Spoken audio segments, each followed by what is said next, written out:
예수님께서는 그 당시에 부활이라고 하는 용어조차도 생소할 때에 죽은 나사로의 무덤에 가셔서 최초로 나는 부활이요 생명이니 라는 말씀을 했습니다.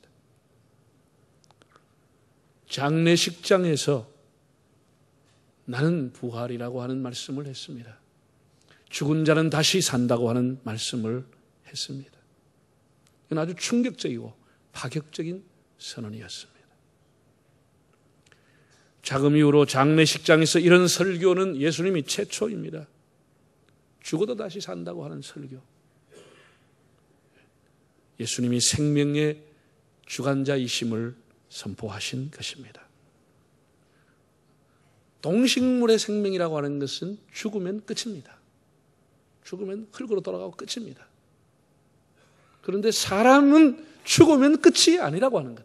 왜? 사람에게는 육체만 있는 것이 아니고 하나님 주신 영이 있어가지고 그 영혼은 불멸하는 것입니다. 죽지 않은 것입니다. 그 영혼이라고 하는 것은 예수 그리스도의 생명이신 예수 그리스도를 믿으면 영원한 생명, 영생의 은혜를 받게 되는 것이고, 예수 그리스도를 믿지 않을 때 그 사람은 영원히 사는데 영벌로 살아가는 것입니다. 영벌로 살아가는 것입니다. 영혼은 불멸입니다. 영혼이 무슨 윤회하고 그렇게 되는 게 아닙니다. 그래서 우리가 요한 1서를 읽어보면 이런 말씀이 나옵니다. 아들이 있는 자에게는 생명이 있고 아들이 없는 자에게는 생명이 없다고 했습니다. 아들이 있다고 하는 게 뭡니까? 예수 그리스도를 모시고 살아간 사람, 예수 그리스도의 생명이신 그를 영접하는 사람은 예수의 생명이 있어서 영생을 얻게 된다는 그런 의미인 것이죠. 영생을 얻는다. 바울이 그런 말씀을 했습니다. 거듭 남자에게 그런즉 누구든지 그리스도 안에 있는 자는 새로운 뭐라고요? 피조물이라는 의미가 뭡니까? 영원한 생명이 그에게 들어갔다는 뜻입니다. 이제는 영원한 생명이 그에게 들어갔다. 한마디로 이제는 영원에 잇대어 살아가는 생명이 되었다는 것입니다. 여러분, 우리 이 땅에 살아가면서 우리가 살아가는 것은 이미 예수를 우리가 믿었기 때문에 영원의 한 부분을 살아가고 있는 것이고, 이미 우리는 영생에 잇대어 살아가는 인생이 된 것입니다. 영생의 복을 우리가 누리게 된 것입니다. 예수 그리스도의 부활로 말미암아 영원히 우리가 살아간다는 것. 우리 세상에는 이런 고통은 없는 것입니다. 우리가 죽으면 육신이 호흡에 떨어지면 사람이 죽는다 그러죠. 죽어지요. 우리 영혼은 죽지 않습니다. 그리고 이 영혼이 마지막 날 어떻게 되느냐? 궁극적으로는 다시 부활하는데 그 부활의 생명체는 아담에게 주은 완전한 생명체가 다시 주어지는 겁니다. 다시는 죽음을 맛보지 않는. 죄 짓기 전에 아담의 모습으로 하나님 우리를 다시 살리신다고 계시록에 보면 다 나와 있습니다. 그래서 이미 예수를 믿는 사람은 영생을 소유한 줄로 믿습니다. 그 부활의 첫 열매가 예수님인 겁니다. 예수님인 겁니다. 그래서 죽어도 다시 살아나는 것이고, 다시 산다는 거 우리 영혼이 계속해서 살아가는 것입니다. 부활의 첫 열매가 되시는 주님께서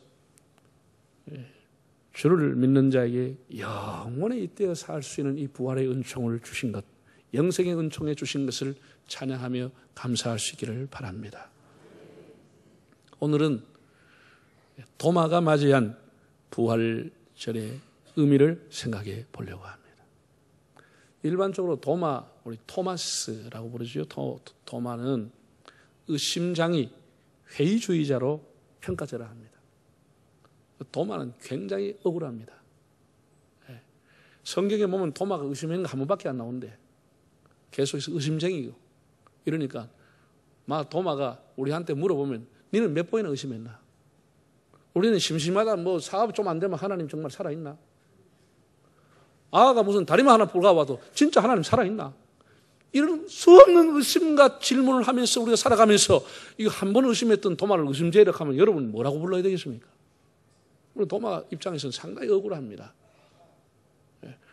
의심쟁이라기보다도 도마는 실증론자요 합리주의자에 더 가깝다고 볼 수 있습니다. 예수님께서 부활하신 후에 정말 겁이 나서 예수님처럼 비참하게 죽을까 싶어서 단단히 문을 잠그고 숨어있던 제자들에게 예수님이 나타난 겁니다. 여러분, 이게 얼마나 놀라운 일입니까? 나는 그 당시에 제자들이 아마 거의 다 기절했으리라 봅니다. 처음에는.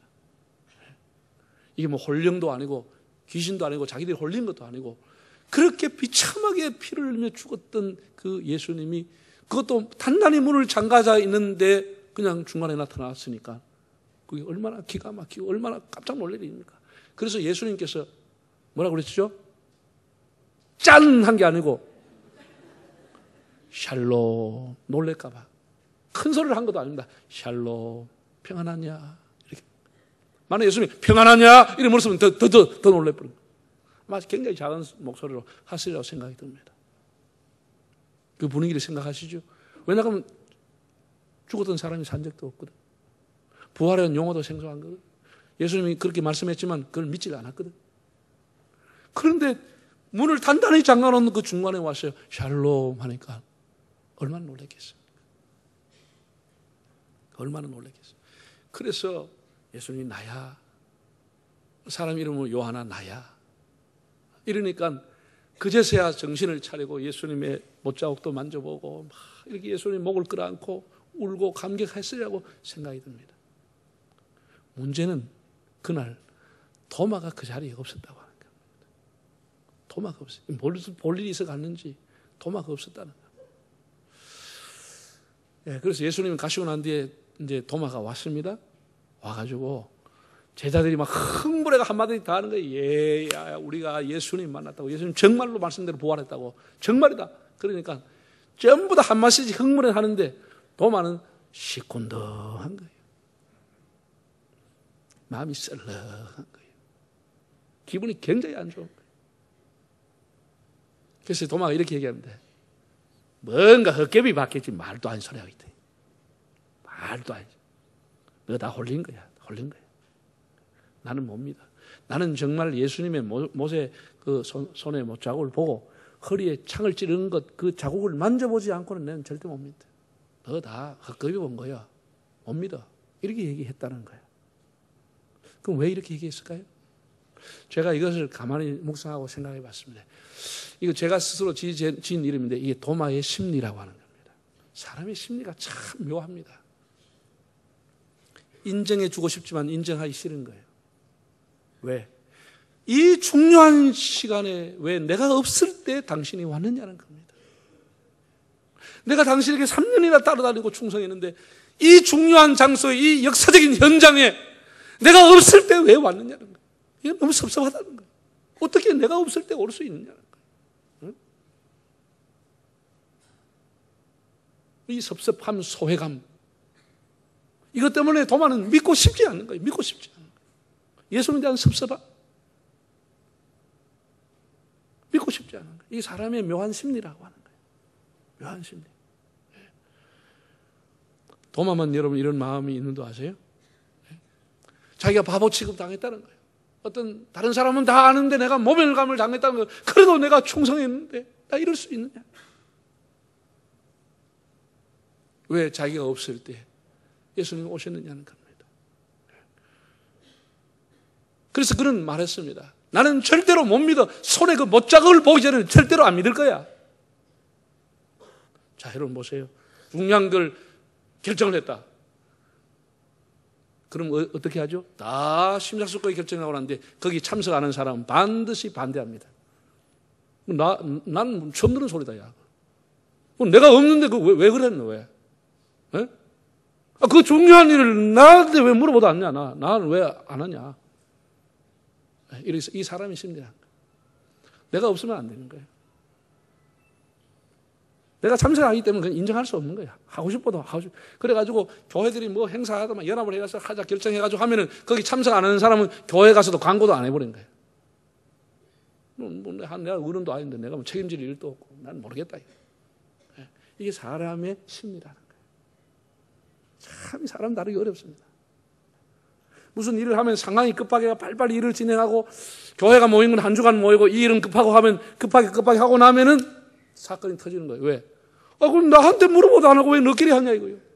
절차를 밟아야지. 절차를 밟고 당신이 지난주에 안 왔대. 그래가 부득부득. 그래가 섭섭하고 나를 소외시킨다. 나 무시하냐? 이렇게 되는 거예요. 이게 도마의 심리라. 도마의 심리라. 정말로 제가 없었지만은 그 참 결정을 잘했네. 이거 정말 잘한 거다. 그렇게 하자. 그렇게 너그럽게 큰 그릇으로 말하는 사람은 별로 없습니다. 내가 있어야 된다고. 자기 교만, 자기 이기심, 자기 주장, 자기 생각이 강하기 때문에, 자기 위치에 대해서 강하게 주장하기 때문에 굉장히 사회생활을 어렵게 하고 교회생활도 어렵게 하는 이유 중에 하나인 겁니다. 왜 이 중요한 날에 내가 없을 때 예수님이 왔느냐는 겁니다. 나는 이건 받아들일 수 없다는 거예요. 그러니까 이 사람이 받아들일 수 없다고 하는 것은 11사람을 다 바보로 만드는 거예요. 너 다 헛개비 본 거야. 너가 뭔가 홀린 것이지. 다른 사람을 바보 취급하는 거예요. 다른 사람 다. 이게 도마에 가지고 있는 심리였어요. 그런데 예수님께서 정말 잃은 양 한 마리를 찾는 심령으로 자애로운 마음으로 도마를 찾아오시는 겁니다. 다 제자들이 있는데 도마를 찾아오는 겁니다. 다 20 읽어볼까요? 7, 8절 읽겠습니다. 도마에게 이르시되 네 손가락을 이리 내밀어 내 손을 보고 네 손을 내밀어 내 옆구리에 넣어보고 그리하여 믿음 없는 자가 되지 말고 믿는 자가 되라. 도마가 대답하여 이르되 나의 주님이시여 나의 하나님이시니. 도마가 예수님이 찾아왔습니다. 또다시 같은 현장에 주님이 문을 닫고 있는 사이에 오셨습니다. 그날은 도마가 있었습니다. 도마에게 와서 손을 보이면서 내 못자국을 봐라. 내 허리에 창자국을 봐라. 라고 했지만 허리에 창자국을 보지도 않고 손에 못자국도 보지 않고 도마가 그냥 그 자리에서 거꾸러지는 겁니다. 왜? 주님이 나를 기억했다고 하는 것. 주님이 나를 생각해서 찾아왔다고 하는 것. 내가 소외받지 않았다고 하는 것. 내가 무시당하지 않았다고 하는 것이 증명이 되는 순간 그는 그냥 꿇어앉은 것입니다. 못자국 그거 볼 필요가 없는 겁니다. 원어 성경에 보면 감탄사가 나와 있습니다. 오 큐리어스, 오 데오스, 오 주님, 오 하나님. 그리고 도마가 꿇어앉습니다. 이게 사람이라고 하는 거예요. 그는 예수님의 흔적을 보지 않았습니다. 예수님의 흔적을 가지고 그에게 오셨습니다. 그 흔적을 만져보지도 않고 하나님이라고 고백을 하면서 그 앞에 무릎을 꿇었습니다. 흔적에 대해서 이제 두 번째로 생각해 보려고 합니다. 흔적. 사도 바울은 갈라디아서 6장 마지막 절에 이렇게 말했습니다. 더 이상 나를 괴롭히지 말라.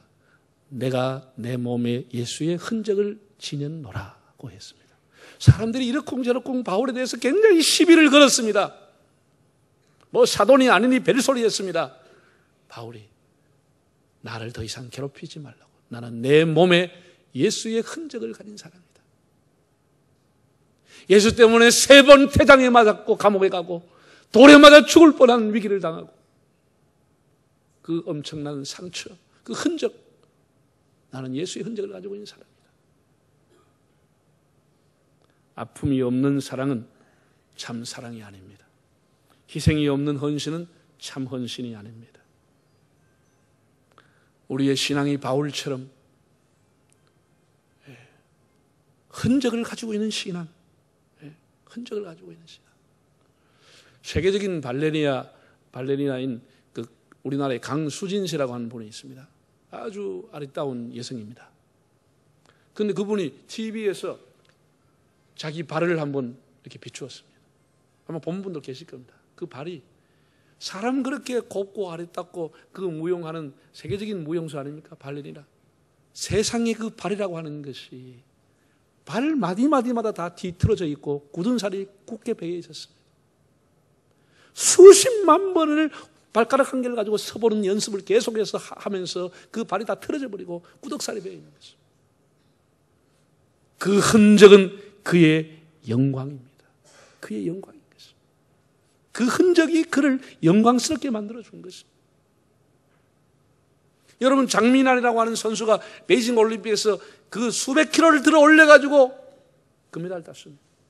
장민환의 손, 어떤 광부나 어떤 농부보다도 더 굳은 살이 뼈겨져 있는 그 두텁한 손, 그것은 그의 영광의 면류관입니다. 그 흔적이. 여러분에게 주님을 섬기는 그 흔적을 갖고 있습니까? 여러분이 어떤 영적인 굳은 살을 갖고 있습니까? 성 프란치스코는 하나님 앞에 기도하기를 자신에게도 예수님처럼 십자가의 흔적이 있게 해달라고 기도했습니다. 그가 죽고 난 이후에 제자들이 그의 옷을 벗겼을 때 그의 등에 못자국이 선명하게 있었다고 하는 일입니다. 이런 흔적은 지워지지도 않고 사라지지 않은 상급이요 영원한 영광인 것입니다. 오늘 부활의 아침에 흔적을 가지고 오신 주님 앞에 흔적으로 교회를 섬겼던 사도 바울, 유럽에 세워져 있는 모든 교회들은 바울의 고난의 흔적의 열매인 것입니다. 소아시아 터키에 세워져 있는 그 수많은 교회들도 바울의 고난의 흔적의 열매인 것입니다. 아굴라, 브리스길라, 디모데, 빌레몬, 오네시모, 이 모든 사람들 다 한 사람 한 사람 귀하지만 바울이 정말 아이를 낳는 심령으로 산모의 흔적을 가지고 길렀던 믿음의 사람들입니다. 여러분들의 교회를 섬겼던 그런 흔적이 갖고 있는지요?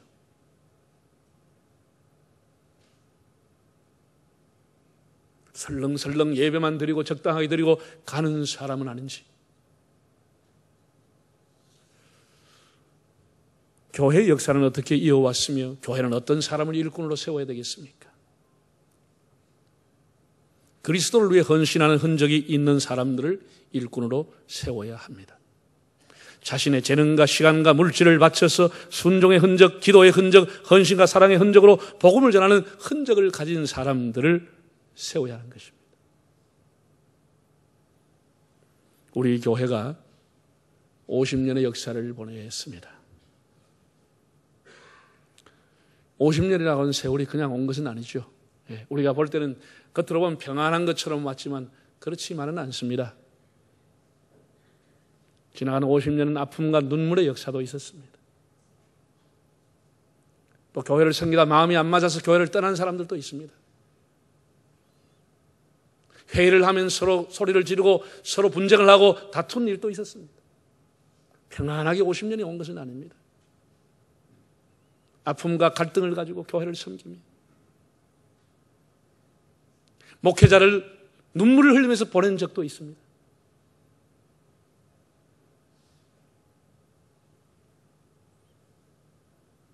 그럼에도 불구하고 교회가 비탈길에 섰을 때 그 교회와 함께 하려고 했던 사람들, 교회가 힘들고 어려웠을 때 그 짐을 나누어 주려고 했던 그들의 흔적으로 인해서 오늘의 교회가 여기에 서 있는 것입니다.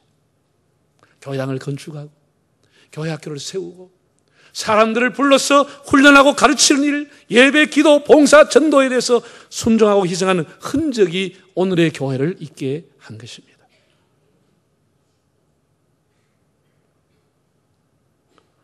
그때마다 자기의 목과 자기의 형편에 매인 몫을 지고 묵묵히 따라온 주님의 제자들로 인해서 교회가 든든히 서 있는 것입니다.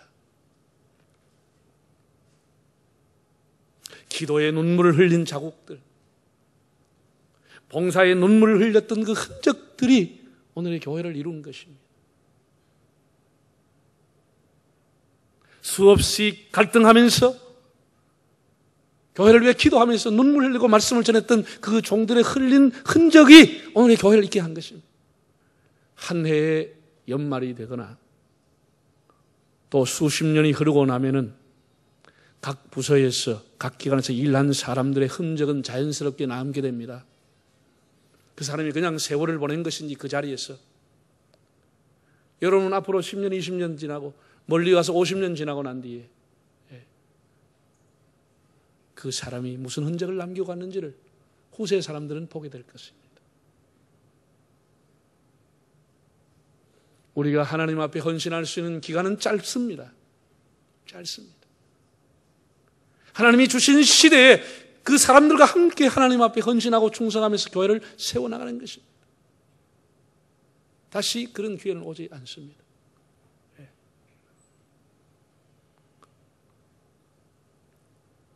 제가 이제 세월이 좀 더 가면은 저도 이제 이 교회 역대 목사로 남게 될 겁니다.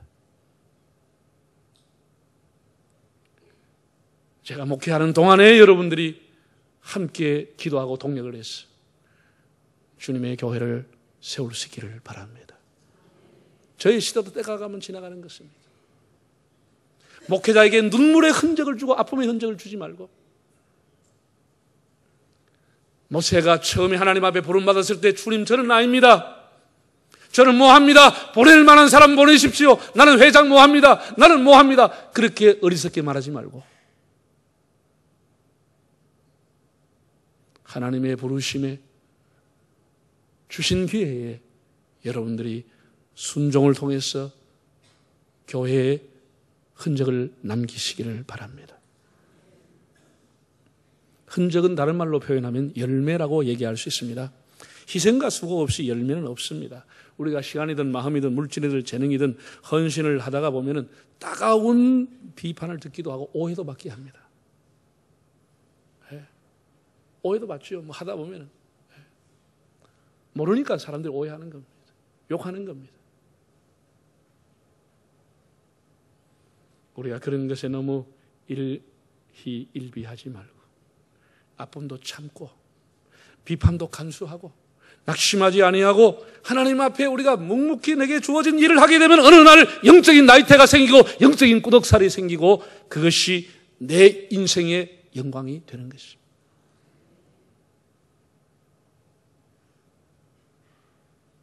내가 할 수 없는 일을 하나님은 원하지 않습니다. 내가 할 수 있는 일을 하나님은 원하시는 겁니다. 사랑하는 여러분, 오늘은 예수님께서 어두움과 사망의 권세를 깨뜨리시고 부활 승리하신 날입니다. 나는 부활이요 생명이니 나를 믿는 자는 영원히 죽지 아니라고 선포하신 이 주님의 말씀, 그 생명이신 예수님에게 우리는 붙어있게 됨으로써 육체의 죽음이 잠깐 오지만 우리는 영원히 주님과 함께 사는 영생의 사람이 되었습니다. 영생에 잇대어 살아가는 새로운 피조물이 되었습니다. 우리는 동식물처럼 죽으면 끝이 아닙니다. 그리고 다시 수레바퀴처럼 유린하지 않습니다. 우리의 이 짧은 인생 하나님 앞에 어떻게 살아가느냐에 따라서 그 사람이 영벌레 길로 가느냐 영생의 길로 가느냐가 기준이 되는 것입니다. 합리론자였던 도마는 한때 왜 자기를 인정해 주지 않느냐 섭섭해했고 그리고 소외감을 느끼고 왜 사람을 무시하느냐는 생각을 품었습니다. 그래서 예수님 부활 자체를 믿으려고 하지 않았습니다. 믿고 싶지 않았습니다. 예수님 자체를 믿고 싶지 않았습니다. 그러나 그는 예수님의 흔적 앞에 무너지고 전승에 의하면 그는 인도로 건너가서 복음을 전하다가 순교하게 됩니다. 그래서 도마 복음서, 도마 행전이 전해져 내려오고 있고 지금도 인도의 최남단 항구 도시인 첸나이라고 하는 곳에 가면 도마 기념 성지와 도마 기념 예배당이 있고 인도 정부가 도마 순교 1900년이 되던 해를 맞이해서 기념 우표를 발행하기도 했습니다. 그는 확신한 후에 목숨을 바쳐서 충성하며 정말 그 몸에 예수님의 흔적을 가지고 주님을 섬기는 사람이 되었습니다. 오늘 우리 한국교회가 이 사회를 향해서 어떤 흔적을 보여줄 것입니까? 우리 교회는 어떤 흔적을 우리의 이웃에게 보여줄 것입니까? 이 교회를 위해서 나의 흔적은 무엇인가? 어떤 흔적을 여러분 남기고 가기를 원하십니까? 도마의 부활절이 나의 부활절이 되어서 부활의 신앙과 흔적의 신앙으로 주님의 나라를 든든히 세워가는 삶이 되시기를 바랍니다.